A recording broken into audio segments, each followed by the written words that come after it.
Hello everyone, and welcome to our coffee break webinar, Brewing Accurate 1099 Forms TIN Matching from TaxBandits. We'll take a thorough look at all things 1099 related, including the benefits of TIN matching and how it works, new and enhanced features to help you file for the 2023 tax year, and more. My name is Christina, and we at TaxBandits are excited to help you stay informed and IRS compliant. If you have any questions during the presentation, please add them to the chat. If you're unable to see the webinar in full screen, please try clicking the square in the upper right of the webinar to enlarge the view. As a reminder, TaxBandits is an IRS authorized e-file provider. While we love to talk about taxes and have years and years of experience, we are not tax advisors. If you need assistance with preparing returns or any other specific questions, please consult a certified tax preparer or the IRS. So what is on the menu today? We will review common 1099 forms and their deadlines, IRS e-filing thresholds for 2024, which affect tax year 2023 forms, TIN matching with TaxBandits, a couple of new features, including schedule filing and our smart upload. We'll discuss efficient ways to distribute recipient copies, and we'll have a brief Q&A. Before we get started, let's take a quick look at using the GoToWebinar toolbar. Hello, thanks for joining today's webinar. You can enlarge your screen for the optimal viewing experience using these buttons. You can also click the arrow here to view the hidden menu. The section at the very bottom will twirl out a menu that allows you to ask questions for the host to answer. Thanks for joining us, and we hope you enjoy this webinar. 1099 series forms report certain types of payments made during the course of doing business. So we'll begin by reviewing the purpose and details of some common 1099s. The probably most common 1099 is the 1099 NEC, which is used to report non-employee compensation. The 1099 miscellaneous reports miscellaneous income. The 1099K reports payment card and third-party network transactions. The 1099 INT reports interest income. And the 1099 DIV reports dividends and distributions. The deadline for completing and distributing these forms is January 31st. However, the 1099 NEC must also be e-filed by the state. A common misunderstanding is the difference between Form 1099 NEC and 1099 miscellaneous. As mentioned, the 1099 NEC is used to report non-employee compensation. This form was reintroduced in 2020 with the sole purpose of reporting NEC payments to independent contractors and freelance workers. The e-filing and recipient copy deadlines for Form 1099 NEC are both January 31st. Form 1099 miscellaneous is used to report miscellaneous payments made in the course of doing business.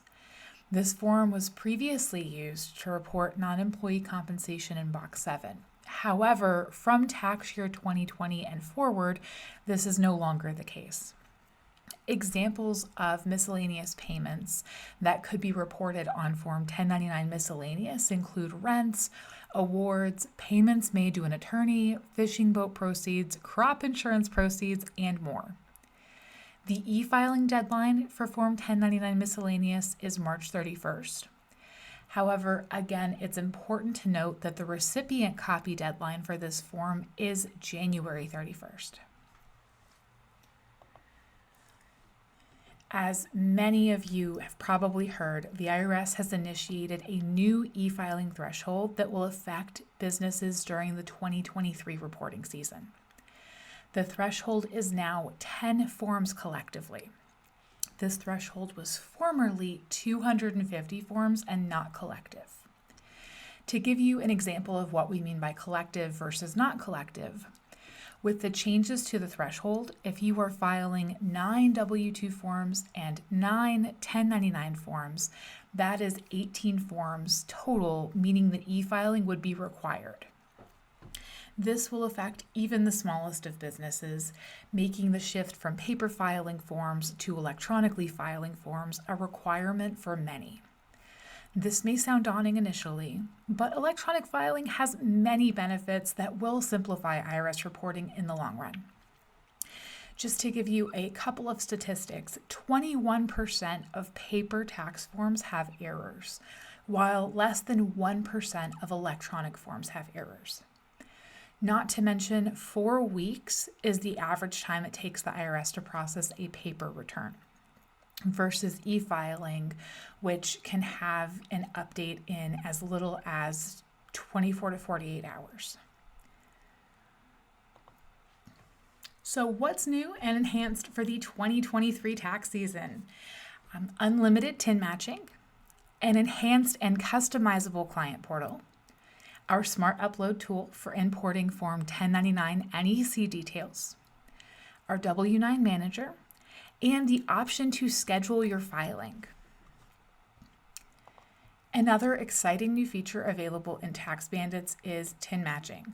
When you activate TIN matching, TaxBandits helps you verify the taxpayer identification numbers that your independent contractors and vendors will have provided using the IRS database. This helps to ensure that the information is accurate and prevents IRS rejections. Mismatched TINs are one of the most common reasons that the IRS rejects 1099 forms. If any of your vendors' TINs fail TIN matching, you can correct and resubmit them for verification.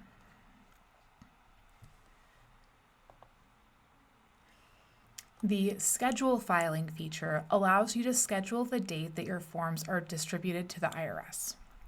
You can do this during the filing process from your cart, and you can go back and edit forms up until 10 p.m. Eastern the day before the forms are scheduled for transmission. You can also change the scheduled filing date if needed, again, before that scheduled filing date occurs. The major benefit of this feature is that it allows you to schedule the filing so you won't miss the deadline, while giving you the flexibility to update these forms if needed before they are transmitted. This feature is available until January 26th, 2024. As January 31st approaches, don't forget to distribute the recipient copies. With TaxBandits, you have 2 secure ways for distributing recipient copies. We print and mail them. We use USPS address validation to help you ensure recipients' addresses are valid. And for security purposes, we mask personally identifiable information on those printed and mailed recipient copies. We also electronically distribute recipient copies with our online access feature. Electronic copies help to simplify the distribution of recipient copies, and we allow recipients to view and download 1099 copies through a secure portal. Recipients can access their forms from any time once they give their consent to receiving forms electronically. Now that you're familiar with a few of our newest features, let's take a look at the filing process. You'll start by signing into your account, selecting your tax year in the form you're filing, reviewing the 1099s, selecting recipient copy services, and transmitting your forms to the IRS, SSA, and/or states. Once signed into TaxBandits, simply select to start a new form and choose the type of form that you need to file. Today we'll look at Form 1099 NEC, however here you can see a full list of forms supported by TaxBandits.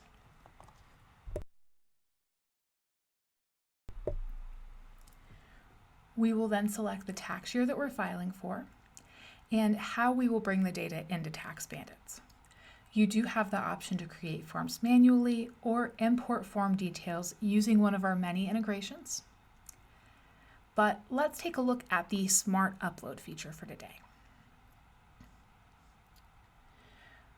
Once you've selected the business or client that you're filing for,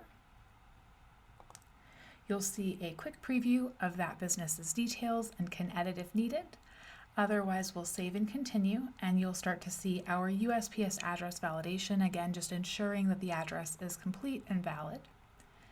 From here, you have the option of using the TaxBandits template either in XLSX or CSV formats. However, today we'll look at the Smart Import using a custom file. As you can see, I have a custom name that just reflects the business name and the form and the year. This name for the file can be anything that you'd like or anything that makes sense in your records or your system. And I have just created this sheet on my own. This is not the template that's exported from TaxBandits. I have added my own header row. That is one of the two things that you have to have in your custom file when using the Smart Import. So you can see I have specified which column represents the vendor's name, the vendor's TIN, their address, their form details. The second thing that you must have in your file when you're using the Smart Import is complete information. You want to make sure that all of the recipient details and their form details are included in a specified column on your custom spreadsheet or template. Now again, you can see I kind of have the information grouped, but you can list this in any order that's needed. You can move these around, whatever your custom format is. As long as you have complete information and you have clear column headers for your reference or your team's reference, you can go ahead and save that file. I'm just going to save it as an Excel file. We'll head back over to my TaxBandits account. And I'm just going to drag and drop that file. However, you can also select it from your computer if you prefer. And we can see we've got the green check and the green box, so we are good to continue importing that file. You do have the option to update in progress forms using this new information if you ever needed to change something and didn't want to delete all of the forms or update them individually. You can update in progress forms by correcting your template and overwriting those existing forms. Next up, you'll get a tutorial on how the Smart Import works, but we'll go ahead and look at that together now. So as you can see, this is a copy of the 1099 NEC for the tax year and payer that we've selected. As we scroll down, we'll start to notice that some of the fields have been filled in with a green push pin and a column header that matches the column headers on my sheet. Whereas we'll notice that things like maybe the recipient's name and some of the amounts have not been populated. You'll need to review the details of your file on the right. And as we can see, we have one sheet with 32 columns. The unmapped columns will be listed here and mapped columns are listed here. It's important to review both the unmapped and mapped columns to ensure that your forms will be populated correctly. As you can see, the vendor name is not mapped. This is because vendor name versus recipient name is not the same. So we can easily select that vendor name from the drop down of columns that are unmapped. And now, as you can see, it's been removed from our unmapped list, added to our mapped list, and it's shown on the form. If you ever needed to change a pre-populated field, such as the type of TIN being listed in the recipient's TIN, you could remove it using the circle with the X and then select the information that you would prefer from the drop down. I'm just going to go ahead and add my type of TIN back in, and we'll go ahead and add our NEC amount. Now, if you prefer, you can also drag and drop if you'd rather remove them that way than choosing from the drop-down menu. And you'll notice that all of the remaining unmapped columns have the red highlight around them, but they all just say unnamed column. So that is just representing all of these empty columns that I've left on my template. So there's really not anything here. This is some erroneous information. If I don't need to do anything with those remaining columns, I can just leave them unmapped and move on with importing my information. That is It's totally customizable and up to you. If you prefer to delete all the excess columns before you import your template, you can as well. But you'll review your mapped columns, you'll review your form, and just make sure everything looks correct. And when you're ready, you'll continue to preview how that information is going to import. So from here, we'll see the blue information is how our form is being populated. So again, we have our payer details, but we have our recipient, their address, and we actually have our form details, and everything looks right. So we'll continue to import.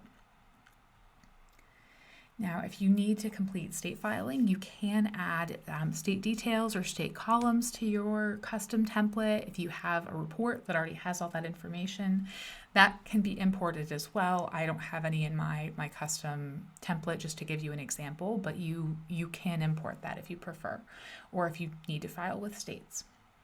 So here we'll see the total number of records in our file, the number that successfully created forms, and if there were any errors. You do have the option to export errors as a copy of our template, just to make them easier to fix, especially if you have a higher number of errors that you need to correct. Exporting them will create a spreadsheet that you can update with the correct information, and it actually will include the error in the sheet for your reference as well. For my errors, I'm just going to take a look at one of them, and you'll see the recipient they occurred for, the form they occurred for, and with this error, it's actually an invalid zip code, so we could fix that in the account if we want. We could also keep reviewing the errors in case we needed to gather information. For this error, box 4 should not exceed 40% of box 1, and if we want to fix an error in the moment, you can select to fix it, and you'll actually be brought into that form.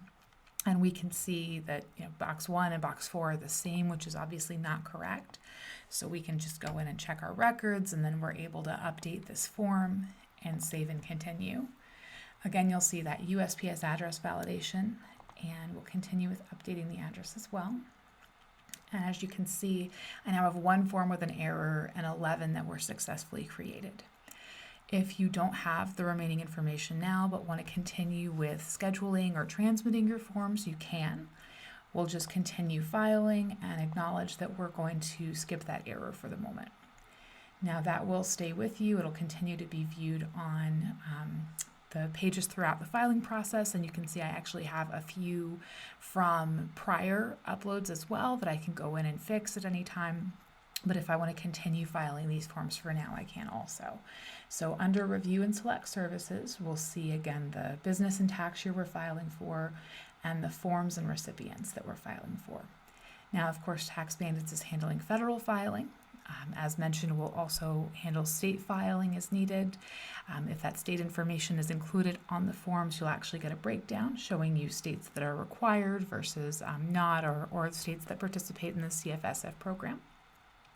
Here you'll see postal mailing is enabled, so we'll print and mail those recipient copies. And if you'd like TaxBandits to distribute electronic copies, all that's needed is confirmation and the email address of the recipients.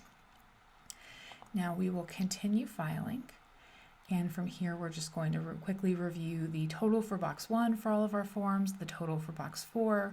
We can download the 1096 for review, and we can continue filing. At this point, you're brought to your TaxBandits cart, where you'll see clients that are ready to be filed that you've saved for later.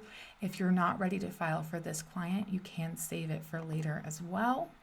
And as you can see, your TaxBandits cart works just like any online shopping cart. When you're ready to file, you simply move that client back to your cart, and that works for multiple clients at a time. Or again, you can save them for later if you're not quite ready to file. So we'll just save a few. And we'll move forward with Hank & Co. We'll see the total number of forms we're filing. If we need to view more information on those forms just for review here, we can. We'll also choose the date we'd like these forms to be transmitted. So if we want to give ourselves kind of a window where we know they're going to be filed on time, but we want the option to go back in and edit and update if needed, let's schedule these for maybe the 23rd. So we've chosen our scheduled date. Our credits are being applied, and we'll go ahead and complete our order. So we'll confirm and transmit. and that confirms TaxBandits has received the order.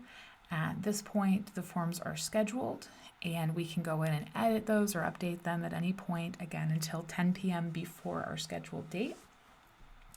So let's head back to our presentation for our Q&A. If you haven't already, please go ahead and put your questions in the question box of the chat.